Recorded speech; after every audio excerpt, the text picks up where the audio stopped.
tout le monde, everybody, salut les fourmis.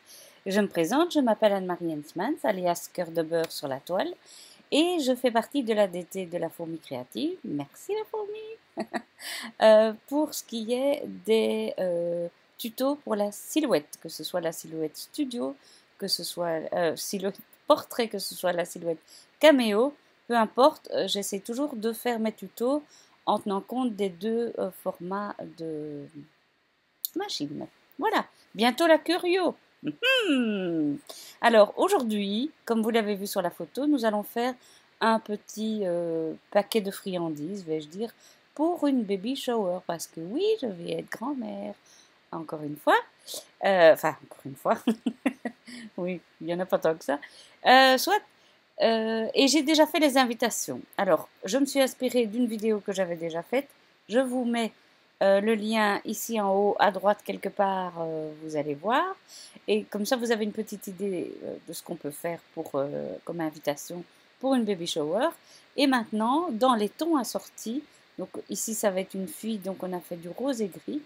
Je vais faire les petits paquets de friandises. C'est parti, mon kiki. Alors, j'ai choisi, ah bah oui, je vais commencer par les pieds, voilà. J'ai choisi de faire une étiquette qui va aller à l'avant de mon petit paquet. Je ne sais pas comment l'appeler, petit sac, petit paquet. Et il est le favor, c'est celui-là. Voilà. Donc, j'ai choisi celui-là. Alors, petite chose. Allez, les enfants. Ils sont coupés. Je vais mettre les pieds sur le côté pour le moment. Je vais mettre les pieds hors des pieds. La grande feinte. Clic droit, dégrouper. Voilà. Pourquoi? Parce que je n'utilise pas ceci. Je ne vais pas les utiliser. Je n'en ai pas besoin. Et ceci, je vais le regrouper. Donc, je sélectionne tout. Clic droit, grouper. Et alors, ce que je voulais vous expliquer. On va le faire pivoter. Parce que quand on fait des choses en série, il faut être prévoyant. Donc, si vous avez une portrait, nickel, regardez, ça rentre pile poil dans une feuille A4. Et malheureusement, pour celles qui ont une caméo comme moi, j'avais rêvé, mais bon, on peut tous rêver, hein, j'avais rêvé que éventuellement, je pourrais en mettre 2 sur une page, mais c'est loupé. Si bien que, voilà, je vais acheter mon papier en format A4, en essayant de trouver un rose assorti aux invitations. Quoique je ne crois pas que les gens se baladent avec l'invitation sur eux, mais bon, on ne sait jamais. Ah mais non, dans ce cas-ci c'est gris, je suis distraite, excusez-moi. Donc il faut que je trouve une vingtaine, 25 feuilles grises en A4 et dans une épaisseur idéale de 160 voire 180 grammes, ça c'est l'idéal. Donc pour celles qui me suivent depuis un moment et qui me connaissent, vous savez que j'aime bien voir ce que je fais. Et donc je mets de la couleur, mais c'est juste pour voir ce que je fais, ça ne change rien au processus de découpe bien entendu. Je vais mettre, non, je vais le garder ici et je vais ouvrir un nouveau fichier. Voilà. Je vous mettrai les numéros des fichiers dans la barre d'infos en dessous de la vidéo. Hein. Et je vais prendre des scalloped circles. Scallop circle. Voilà. Et je vais prendre celui dont le format... Ah oui, d'accord. Toujours ce coup-là. Allez, petit. Il me faut juste celui-là. Voilà. Je vais le dégrouper. Clic droit, dégrouper. Il y a certains, il faut le faire 2 fois. Ne me demandez pas pourquoi, je l'ignore complètement. Donc, je pense que c'est celui-ci qui est à la bonne taille. Voilà. Même si sur les côtés, ça va dépasser un peu, c'est pas grave. On ne le colle que par le milieu. Hein. Et on va le coller avant de le plier ou après, ça c'est comme vous voulez. Mais voilà, ça c'est le bon. Ceci, je vais m'en défaire. Je sélectionne tout et je fais delete. Je reviens à mes moutons. Je vais mettre la boîte sur le côté pour le moment puisque je n'en ai plus besoin. Et à l'intérieur de mon cercle festonné, je vais tracer un cercle intérieur. Là, vous allez sur l'outil ellipse tracer un ovale, mais je vais vous apprendre un petit truc. Ellipse, ça commence par E. Donc je reviens, oui, voilà, je ne le trace pas comme ça, je vais vous montrer un autre petit truc. Ellipse commence par E. Si vous poussez sur la touche E de votre clavier, vous avez la petite croix qui vient se mettre pour tracer votre ellipse. Pas mal, hein? Mais maintenant, pour tracer un disque, un beau disque, vous devez tenir votre touche majuscule enfoncée, puis vous tirez sur la souris. Hop, hop, hop. Vous lâchez d'abord la souris et puis la touche majuscule. Sinon, ça va devenir un ovale. Et waouh! Waouh! Pas mal, pas mal. Il y a mon chien qui ronfle à côté. J'espère que vous ne l'entendez pas trop. Et là, je vais ajuster mes petits pieds. Mais formidable. Je vais peut-être les faire un peu plus grands parce que, comme vous l'avez remarqué, c'est quand même une découpe délicate. Et selon les petits orteils, je vous dis, et donc selon votre papier, ça risque de... Si vous n'avez pas une lame toute neuve et un papier un peu fibreux, ça risque d'être compliqué de découper les orteils. Donc maintenant, je vais me séparer de ce disque qui lui sera en blanc. On va tout de suite le mettre en blanc. Voilà. Je le mets sur le côté pour l'instant. Et ceci, je vais sélectionner les deux, comme ceci. Je vais sur la fenêtre d'alignement et je fais centrer. Voilà. Mais si maintenant je veux colorer ceci, vous allez voir, voilà ce que ça donne. Pourquoi? Parce que je n'ai pas fait de tracé composite. Alors je vais revenir en arrière. Je vais dans Objet. Attendez, parce que les deux sont bien sélectionnés. Et puis je suis en train de me rendre compte que ça ne me plaisait pas comme c'était. Je trouvais que ici les petits orteils étaient trop près du bord. Donc, je vais quand même les faire un peu plus petits. Voilà. Il faut vraiment éviter d'avoir des... Ici, vous aviez vu sans doute, sinon vous rebobinez un peu, mais c'était fort étroit entre les deux. Et donc moi, j'ai peur qu'il y ait des ratés à la découpe avec ce que je viens de vous dire. Donc on va sélectionner les deux. On va faire un clic droit. Créer tracé composite. Voilà. Vous pouvez aussi le faire en allant ici au-dessus. Voilà. Mais comme ça a déjà été fait, ça apparaît en gris. Hein. Vous pouvez le faire par ces deux chemins-là.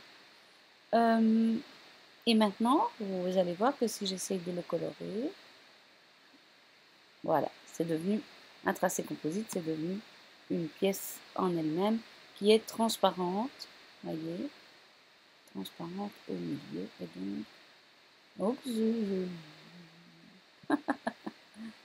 alors voilà, ce que je vais donc faire, et là je vais vous montrer une astuce après. Donc ce que je vais donc faire, je vais d'abord découper toutes mes boîtes ici, parce que quand on travaille à la chaîne, je vous montrerai le montage de la boîte après. Hein. Mais donc je découpe tout en une fois et puis seulement j'assemble. Comme ça, je ne fais pas 36 choses à la fois. Sinon, c'est... si vous commencez à monter vos boîtes pendant que vous découpez le reste, vous allez voir, vous allez vous prendre la tête. Ou vous n'allez pas bien mettre votre feuille de transport parce que vous aurez la tête prise. Je vous conseille, hein, pour le travail en série, de faire comme ça. Croyez-en, ma longue expérience. Alors ici, nos petits petons. Si vous avez la version normale de Silhouette, la version qui vient avec votre machine ou que vous avez téléchargée sur le net, vous allez, pour économiser de la place sur votre feuille rose, donc ceci sera un papier rose, on est bien d'accord, vous allez, d'ailleurs pour qu'il n'y ait pas de confusion, je vais le remettre sans couleur. Hein. Vous allez dans la fenêtre de réplication ici. Si vous voulez y aller. Voilà. Vous descendez tout en bas et vous cliquez sur remplir la page. Et donc là, votre silhouette votre logiciel va automatiquement remplir la page. Mais bon, moi je trouve que c'est pas très économique. Une autre façon de le faire, vous restez sur cette fenêtre de réplication et vous faites ranger de 4 c'est de trop, mais on va enlever celui-là. On prend ceci, voilà, et on fait colonne de 4, on va voir ce que ça dit, et bien voilà. Donc là, vous arrivez à en mettre 3 x 4, vous arrivez à en mettre 12. Pas plus mal quand même. Tout à l'heure, je ne sais pas combien on était arrivé à en mettre. Voilà. Voilà. Ah non, il n'y a pas... Attendez, bien. Si je peux rentrer à la page... Là, on n'en avait que 8. Donc, c'est pas très économique. Donc, vous avez vu qu'on ça va en mettre 12. Ça, c'est pour celles qui ont le logiciel normal. Pour celles qui ont Designer Edition ou Business Edition, qui est encore le programme au-dessus, vous avez la fenêtre Nesting, qui est vraiment très bien.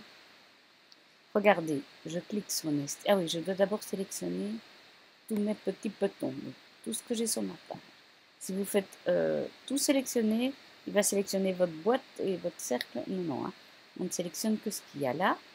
Vous allez dans Imbriquer. Tadam! Alors, ici, regardez ce que je fais. En utilisant mes flèches, ma touche commande ou contrôle, suivant que vous avez un Mac ou un PC, et la flèche de mon clavier, je vais en faire une en bas, une à gauche, encore une à gauche, encore une en bas, encore une là, encore une là. Je sélectionne tous les petits petons, voilà, et je fais un briquet. Voilà. Est-ce que j'en ai vraiment beaucoup plus? On va voir. Non, ça ne marche pas. Là, ça ne marche pas. Ah ben, je crois pas que j'en ai beaucoup plus que là tantôt. Tout sélectionner. Un peu.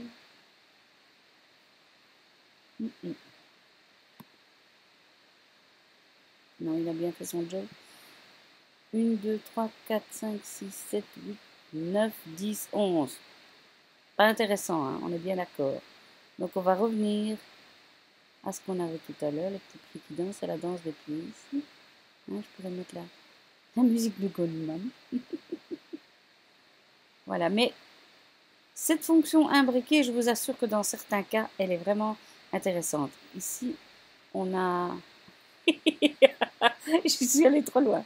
Ici, on a des formes, comment vais-je dire, rondes, et donc c'est pas pareil.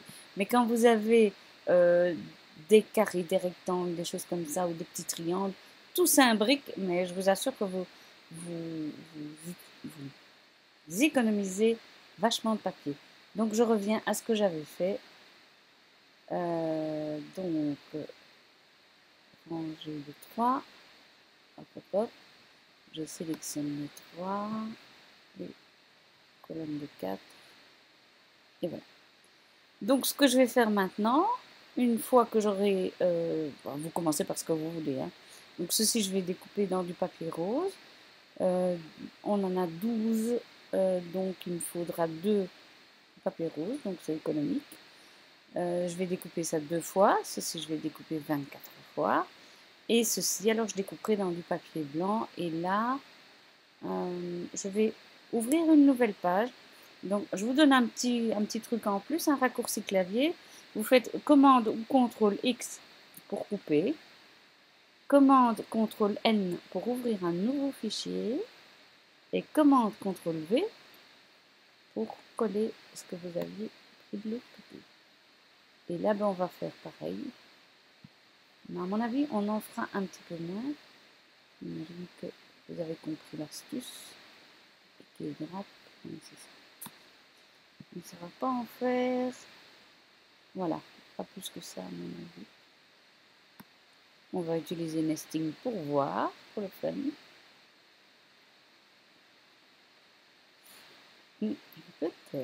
Peut-être. Non. Non. Donc voilà, on sait en faire 6, donc 4. Je devrais le faire 4 fois. Bien, bon, on va découper tout ça et on va faire le montage ensemble. À tout de suite. Et voilà, mes découpes sont terminées, enfin une bonne partie. Donc j'ai ceci, ceci et ceci. Voilà. Alors, une petite chose que je voulais vous dire, c'est que j'ai dû modifier mes paramètres de découpe. Je m'explique. Sur ma première page, mes petits pieds, mes ronds de petits pieds, si je peux m'exprimer ainsi, étaient vraiment serrés. Et comme pour cette épaisseur de papier, je suis obligée de faire une double découpe, j'ai eu sur les premiers, je ne sais pas si vous voyez, oui, regardez. Oh là là. Vous voyez, j'ai eu des petits trucs comme ça. Bon, c'est pas bien grave, hein. Vous pouvez les découper avec des ciseaux par après, mais bon, c'est un peu dommage. Donc ce que j'ai fait, c'est que j'ai arrêté, après une page de découpe, j'ai arrêté et j'ai écarté un petit peu mes disques avec les petits pieds. Et en hauteur et en largeur, comme ça j'étais sûre que ça allait bien découper et du coup c'était bien net. C'est du papier, j'insiste là-dessus, qui est teinté dans la masse. Ça veut dire que quand on coupe, il n'y a pas de blanc ici. C'est pas du papier qui a été peint. C'est du papier qui est vraiment dans la masse de la couleur choisie. Donc ce qui veut dire que ça va être plus joli que si vous aviez du blanc ici. Ou alors vous pouvez toujours ancrer les bords, mais c'est du boulot. C'est un papier qui est relativement lourd. C'est du 200, presque 300 grammes, 280-300 grammes. Donc le réglage que j'ai fait, c'est la lame sur 5, double découpe, vitesse 9, épaisseur, je vais l'écrire parce que je ne m'en souviens pas comme ça. Je vais vous l'écrire sur l'écran, vous la trouverez. Je vais le mettre dans le bas de l'écran. Comme ça, vous savez ce que c'est comme réglage de coupe. Voilà. Alors, pourquoi j'ai choisi cette boîte-là? C'est une chose que j'ai oublié de vous dire tout à l'heure. C'est parce que vous allez pouvoir préparer les boîtes et les monter au dernier moment. Ça prendra moins de place que d'avoir toutes les petites boîtes l'une à côté de l'autre. Vous avez donc les perforations qui sont prévues pour les plis. Mais on va commencer par mettre du tape ici sur le rabat. Alors je vous conseille quand même de prendre un tape qui colle bien. N'utilisez pas vos petits dérouleurs à main là, sauf si vous en avez des extra super strong. Donc vous mettez au ras des pointillés, voilà. Et moi je vais en faire 2 parce qu'il est assez fin le mien. Voilà, ça se coupe même à la main. Et vous allez en mettre ici au milieu du rabat, en bas. Voilà. Alors pour le fermer, donc on va marquer les plis d'abord. Donc moi j'aime bien d'utiliser, malgré qu'il y ait des plis préformés grâce à la découpe silhouette, j'aime bien de marquer les plis avec mon plioir. Je trouve que c'est quand même plus net. Voilà. On va dire que je suis maniaque, mais bon, pas pour tout. Rassurez-vous, pas pour tout. Voilà. Alors, pour le fermer facilement, vous faites comme ceci. Donc vous ôtez. Bon. Moi j'ai toujours une petite poubelle de table près de moi, c'est bien pratique pour mettre toutes ces languettes. Donc là vous mettez et voilà. Alors ce que j'essayais de vous dire tantôt, c'est que vous pouvez très bien maintenant, on va coller ceci dessus, voilà, on va le coller, mais vous pouvez très bien avoir ceci qui est prêt et à la dernière minute, hop, vous fermez votre boîte. Voilà, quand vous êtes sur place ou quoi, vous ôtez l'autocollant. Bon, ici on va le faire comme ça. Vous voyez ce que ça donne.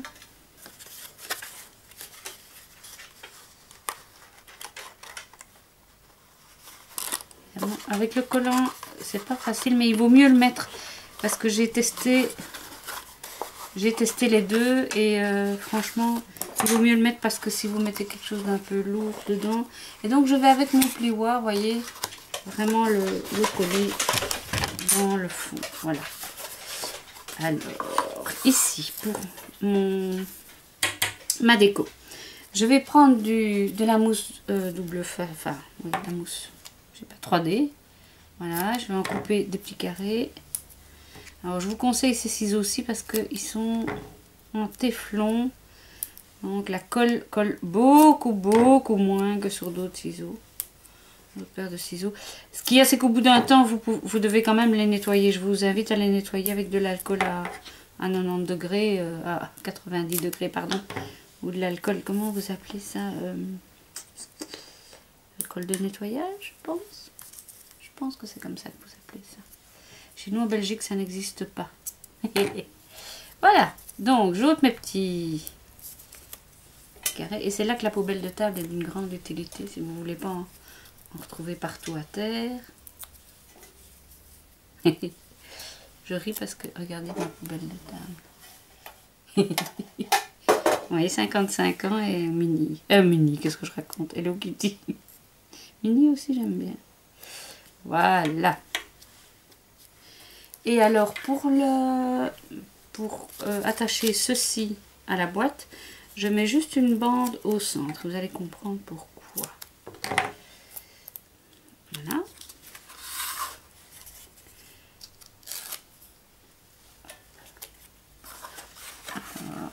Je m'applique. Évidemment, j'essaye de faire en sorte qu'il ne soit pas plus bas que le bord ici. Pourquoi j'ai mis la bande que au milieu? Parce que regardez, quand je vais mettre le ruban, ça va s'incliner. Et ça s'écarte, vous voyez? Donc il faut mettre vraiment que au milieu. Voilà. Et puis on termine par le petit nœud. Je suis un peu triste parce que j'ai pas trouvé du ruban rose de la même couleur que mon papier. Ouais.